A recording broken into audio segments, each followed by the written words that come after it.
Oh my god, kamu cepat sekali. Papa juga oke, tapi semua di belakangnya. Kita mau ke Hagia Sophia akhirnya. Insya Allah. Apa kabar? Baik.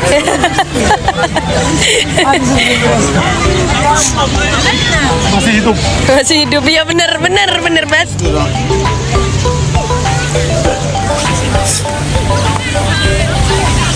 Kita ditemani dengan ini kayak mataharinya terik tapi sebenarnya dingin.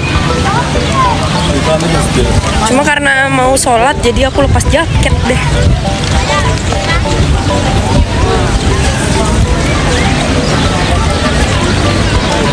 Orang-orang pada duduk-duduk di taman gitu guys.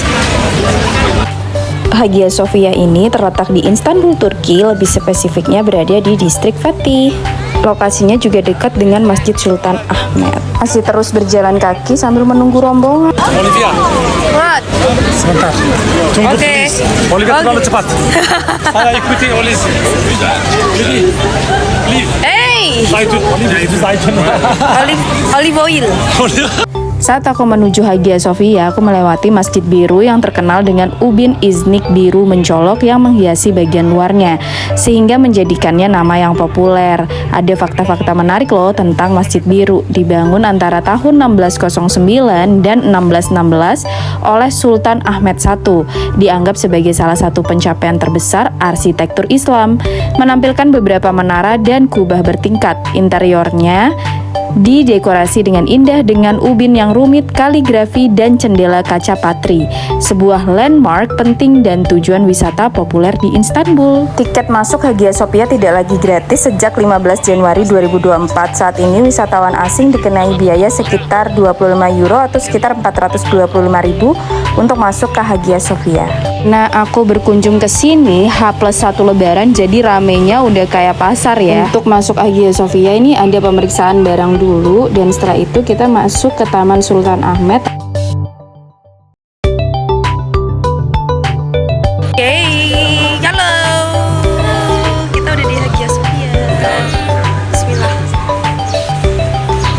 Taman kecil ini terletak tepat di seberang jalan dari Hagia Sophia. Ini menyediakan tempat yang menyenangkan untuk bersantai dan menikmati pemandangan bangunan megah. Jadi ini situasi menuju ke Hagia Sophianya ya. Banyak bangunan-bangunan bersejarah di sekitar Hagia Sophia ini. Jadi Hagia Sophia itu adalah bangunan bersejarah yang terletak di Istanbul, Turki. Sepanjang sejarahnya fungsinya berubah-ubah. Awalnya Hagia Sophia dibangun menjadi gereja Kristen Ortodoks pada abad ke-6 Masehi oleh Kaisar Bizantium Justinian I. Saat itu Hagia Sophia merupakan katedral terbesar di dunia selama hampir 1000 tahun. Setelah Konstantinopel ditaklukkan oleh Kesultanan Ottoman pada tahun 1453, Hagia Sophia diubah menjadi masjid. Banyak hiasan Kristen yang dilapisi dengan plester dan elemen masjid seperti mihrab dan mimbar ditambahkan. Pada tahun 1931, Hagia Sophia diubah jadi museum. Dari gereja ke masjid, terus jadi museum deh. Untuk masuk ke Hagia Sophia ini, kalau H+1 Lebaran ngantri banget, tapi di situ ada tempat wudunya. Tenang aja kalau yang belum wudu, dan super ngantri banget. Di sini ada tempat sepatu untuk naruh sepatu-sepatu kita ya, dan itu raknya kayak ada ratusan. Jadi pastikan kamu inget di mana kamu naruh sepatu. Kalau aku sih sampai ngefoto tempat di mana aku naruh sepatu ya, biar nggak lupa. Dan bener deh, habis itu aku lupa, untung foto. Nah, ini kita masuk ke arah sebelah kiri untuk menuju ke bagian sholat perempuan, dikarenakan terpisah ya bagian sholatnya. Ini lagi jam sholat asar, jadi memang bertambah lagi keramaian. Selain H+1 Lebaran ditambah jam sholat asar. Bagian sholat perempuan itu ada di pinggiran, jadi nggak di tengah-tengah Hagia Sophianya.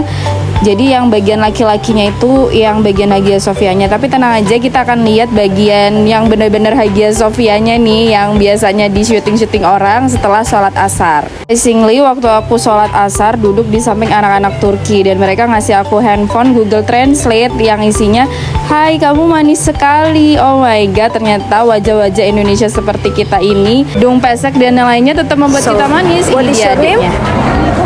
Olivia, Eta, Elif, and you? Eta, two beautiful girls from Turkey, Masya Allah. Hopefully we will meet again, Insya Masya Allah.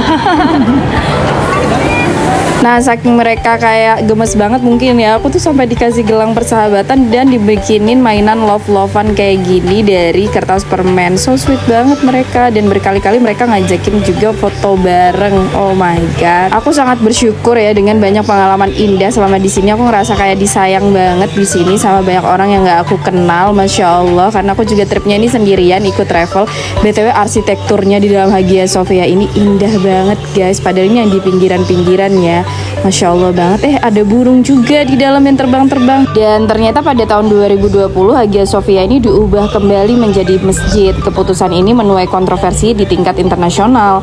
Saat ini Hagia Sophia menjadi situs budaya dan sejarah yang penting, serta salah satu monumen termegah di dunia. Bangunan ini mencerminkan perpaduan arsitektur Bizantium dan Islam dengan ciri khas seperti kubah besar, mozaik yang indah, dan kaligrafi Islam. Selama era Bizantium, interior Hagia Sophia berkilau dengan mozaik memukau yang mencatat narasi Alkitab, orang-orang kudus yang dihormati, dan perawan Maria. Selama era Ottoman ini ada diganti deh gitu ya. Jadi dengan adanya kemegahan kaligrafi, kemudian ada pola-pola geometris yang rumit yang seringkali memadukan motif bunga dan Arab menghiasi dinding dan langit-langit Hagia Sophia. Pola-pola ini berakar pada tradisi seni Islam, mencerminkan prinsip keindahan harmoni dari Islam sendiri, dan banyak medali berlingkar bertuliskan nama Allah, Nabi Muhammad, dan para khalifah yang ditempatkan secara strategis di seluruh interior Hagia Sophia. Ini juga berfungsi menutupi simbol-simbol yang tadi di era Bizantium ya, juga berfungsi sebagai simbol kuat iman dan otoritas Islam. Lampu gantung penerangan yang selama tadi kamu lihat di video itu adalah lampu berornamen yang digantung di kubah tinggi Hagia Sophia, memancarkan cahaya hangat ke ruang luas. Perlengkapan ini menambahkan sentuhan elegan dan meningkatkan suasana hangat di Hagia Sophia. Jadi sebenarnya arti penting ornamen Hagia Sophia itu sebagai ekspresi keagamaan, yaitu ekspresi kuat dari kepercayaan dominan di setiap era Kristen ataupun Islam. Kembali ke sejarah Hagia Sophia, setelah masa Ottoman berakhir, kita masukin era sekuler nih, tahun 1931 sampai 2020. Jadi kan awalnya Hagia Sophia tuh ditaklukkan oleh Ottoman di 1453. Tapi habis itu udah berganti ke era sekuler yang dipimpin oleh Mustafa Kemal Atatürk, pendiri Republik Turki, yang memutuskan bahwa Hagia Sophia tuh hanya menjadi museum loh. Hal ini untuk melestarikan signifikansi sejarah dan budaya bangunan tersebut bagi semua orang.